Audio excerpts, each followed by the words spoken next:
Salut à tous. Je voulais vous parler d'un trou noir à publicité qui va au fait affecter tout votre réseau. C'est-à-dire que c'est un bloqueur de pub qui va agir globalement pour toutes les machines qui peuvent être connectées à Internet au travers de votre réseau local. Mais au niveau DNS et au niveau réseau, donc ça va vous permettre de bloquer en un coup tous vos périphériques et de bloquer la publicité sur certains périphériques qui jusqu'alors n'étaient pas bloquables avec des add-ons, ce genre de choses. On pense aux téléviseurs, aux tablettes, tout ça quoi. Ou alors aux téléphones qui ne sont pas routés à l'intérieur des applications, vous avez toujours des banners de publicité, tout ça. Un trou noir à publicité va vous permettre de filtrer toutes les requêtes DNS qui passent dans votre réseau.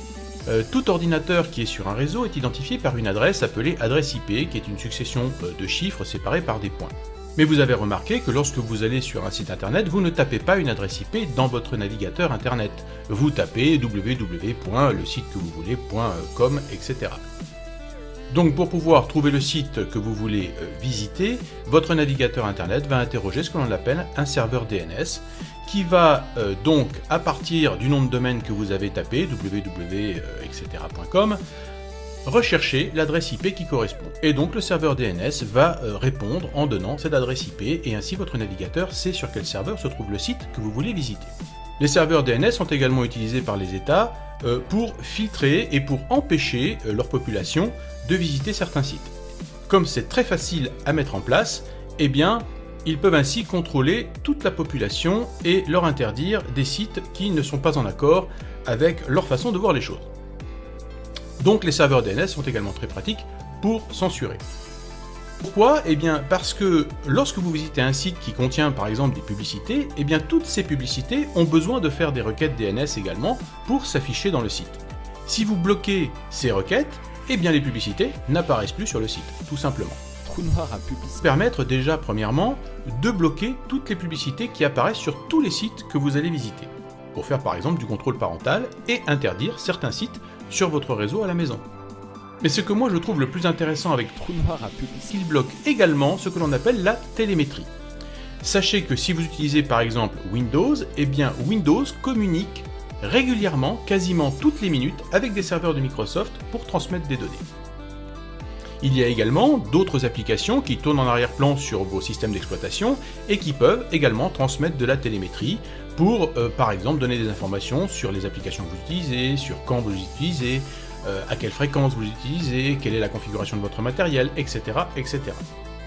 Tout ça, c'est de la télémétrie qui se passe sans que vous vous aperceviez, des données qui sortent en fait, qui fuitent de votre machine et qui sont envoyées très très régulièrement à des serveurs extérieurs. Trou noir à publicité. Ça va également vous permettre de bloquer cette télémétrie. Et ça, à mon avis, c'est le point le plus intéressant. Encore plus intéressant certainement que la publicité, même si le fait de bloquer la publicité est également intéressant car les publicités vous traquent également sur Internet. Alors, est-ce que l'on veut également que Trou noir à publicité. enregistre toutes les requêtes dans un journal ? Alors, Trou noir à publicité. plus ni moins qu'une petite boîte noire chez vous qui enregistre également toutes les requêtes DNS de votre réseau local et de toutes les machines qui se trouvent sur votre réseau local. Donc ça permet également d'espionner toutes les autres personnes qui sont dans le foyer et voir ce qu'elles ont visité comme site. C'est le même principe que les boîtes noires qui se trouvent chez vos fournisseurs d'accès à Internet. Si vous Trou noir à publicité. votre foyer, informez les membres de votre famille que vous avez installé cet appareil-là et que si vous avez laissé le journal des requêtes actif, ça veut dire que vous êtes en capacité de savoir quels sites ont été visités par les membres de votre foyer. Donc il est préférable d'en informer tout le monde. Pareil ici pour les statistiques, soit il montre absolument tout, c'est-à-dire toutes les requêtes qui ont été faites, les domaines qui ont été visités, etc. etc.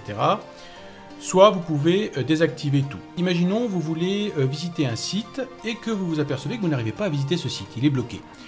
Il y a de fortes chances que ce Trou noir à publicité. rôle qu'il l'ait bloqué, mais vous voulez absolument aller voir ce site. Eh bien vous avez un bouton ici Whitelist qui vous permet de transférer ce nom de domaine dans la liste autorisée. Et à ce moment-là, vous pouvez débloquer un site qui aurait été malencontreusement bloqué, vous voulez visiter.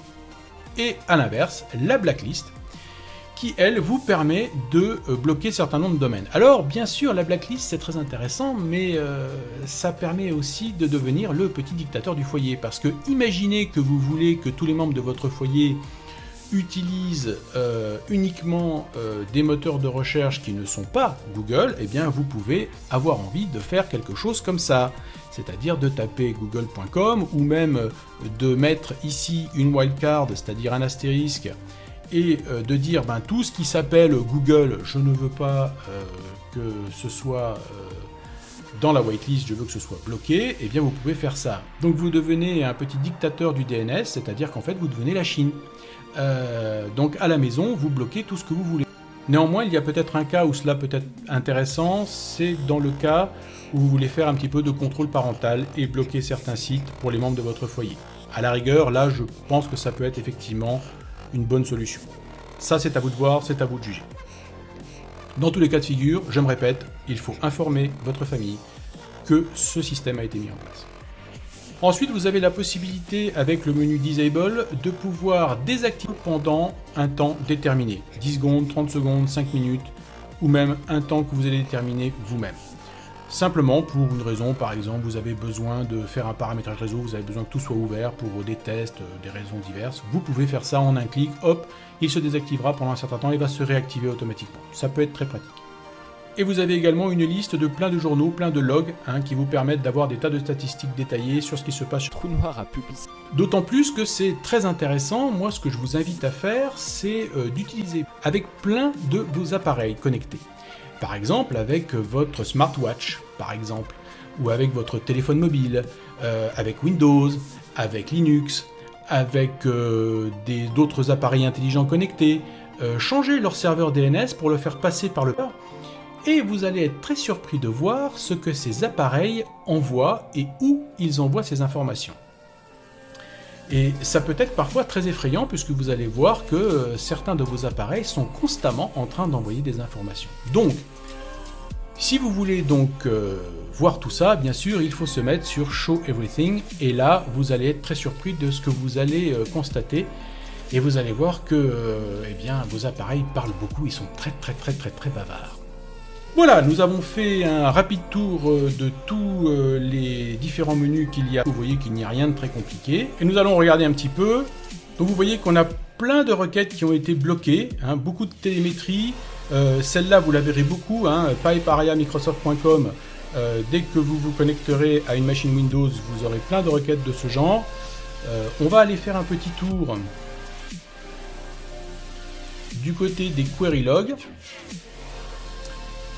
Et voilà, donc là vous voyez qu'en rouge sont toutes les requêtes qui ont été bloquées et en vert celles qui ont été autorisées à passer. Donc vous voyez qu'il y en a quelques-unes de Microsoft par exemple qui passent parce qu'elles sont nécessaires au fonctionnement correct de votre machine. Mais vous voyez qu'il y en a beaucoup qui viennent de Microsoft, comme par exemple msn.com ici, qui ont été bloquées. Et donc vous pouvez voir exactement ce que font vos machines sur le réseau et quelles sont les requêtes qu'elles envoient et vers quel domaine. Donc c'est particulièrement intéressant. Voilà, donc pour conclure, vous voyez que c'est un outil très puissant, très facile à installer, vraiment rien de compliqué, mais qui va vous rendre beaucoup de services. Donc n'hésitez pas à l'utiliser, moi je l'utilise depuis pas mal de temps maintenant et j'en suis totalement satisfait. Voilà, j'espère que vous avez aimé cette vidéo et je vous dis à très bientôt